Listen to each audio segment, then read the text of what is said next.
राधे राधे। आप सभी को करवा चौथ की ढेर सारी शुभकामनाएं। एक बार फिर से स्वागत है आपका अपने YouTube चैनल में।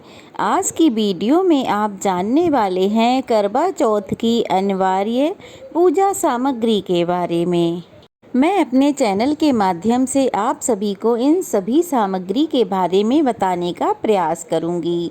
अगर आप करवा चौथ के शुभ मुहूर्त के बारे में या करवा चौथ की कथा के बारे में जानना चाहते हो तो उसकी वीडियो हमारे चैनल पर अपलोडेड है, आप जाकर प्लीज़ ज़रूर देखिएगा।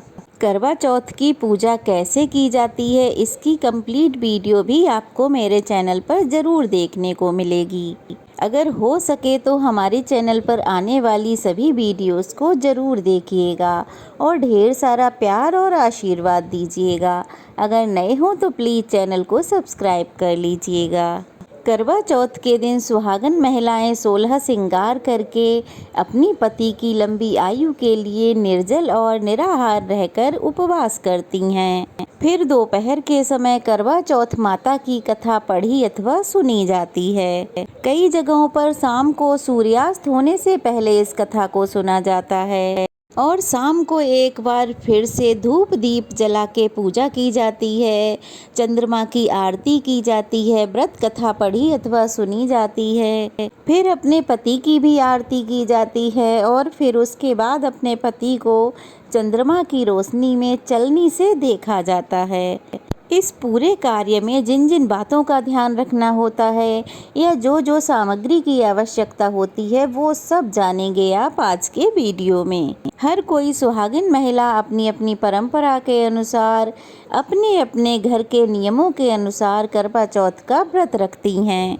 कुछ जगहों पर हो सकता है पकवान अलग अलग तरह के बनते हों या भोग अलग अलग तरह की चीज़ों से लगता हो, लेकिन जो व्रत की कथा है या पूजा विधि है वो लगभग एक जैसी ही होती है।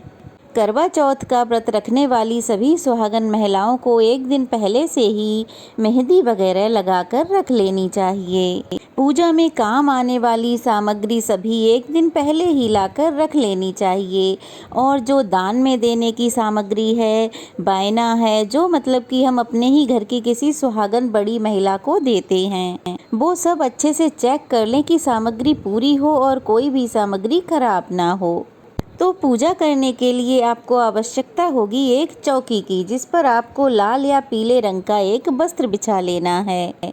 और बहुत से लोग तो मंडप सजाते हैं, कुछ लोग फूल मालाओं से सजाते हैं, कुछ लोग लाइट से सजाते हैं।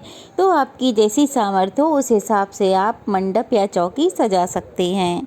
तो पूजा के लिए जो जो सामग्री आपको चाहिए तो उसमें मिट्टी का करवा चाहिए होता है जो कि आपको वीडियो में दिख रहा होगा। चलनी चाहिए होती है, एक जल का लोटा होता है जिसमें टोंटी बनी होती है जिससे हम चंद्र देवता को अर्घ देते हैं। इसके साथ ही आपको चाहिए करवा माता का पोस्टर या प्रतिमा है तो आप उनकी भी पूजा कर सकते हैं। तो करवा माता के पोस्टर में कैलेंडर में गणेश भगवान भी बने होते हैं और कथा भी लिखी होती है, तो आप चाहें तो उससे ही पूजा करके कथा पढ़ सकते हैं।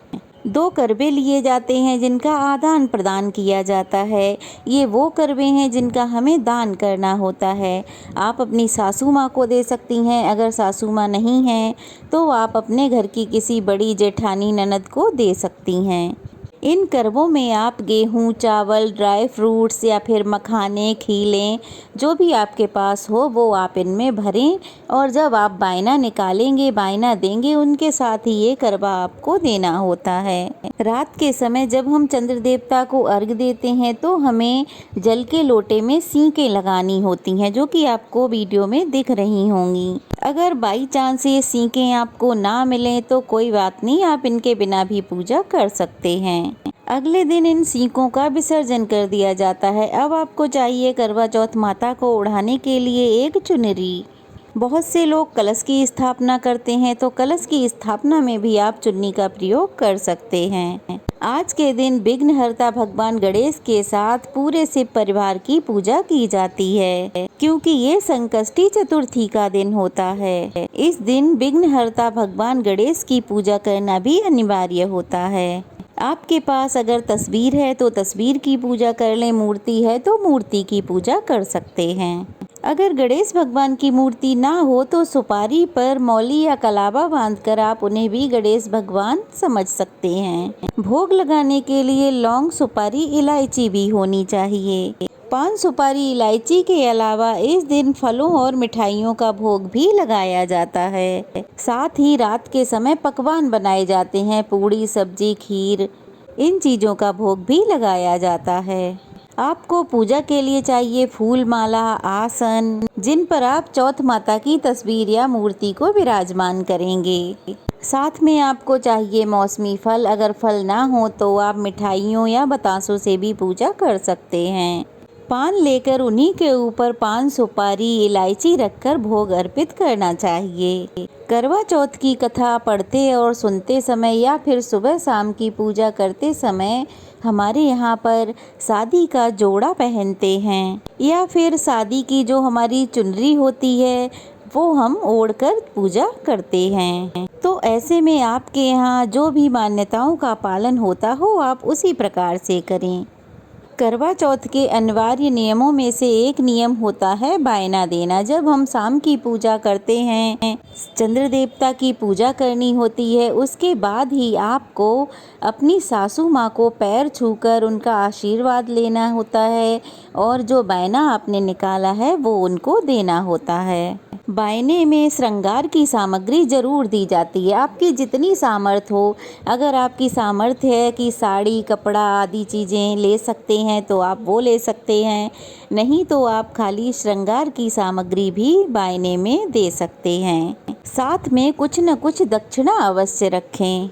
बहुत सी जगह पर ये उपहार सासू माँ को या जेठानी ननद को रात में ही पूजा के बाद दिया जाता है, तो बहुत सी जगह पर ये उपहार उनको सुबह अगले दिन दिया जाता है। तो आपके यहाँ जैसा भी होता हो आप वैसा ही करें। एक बात का और ध्यान रखना है कि करवा चौथ की पूजा अगर संभव हो तो आप अकेले बिल्कुल ना करें।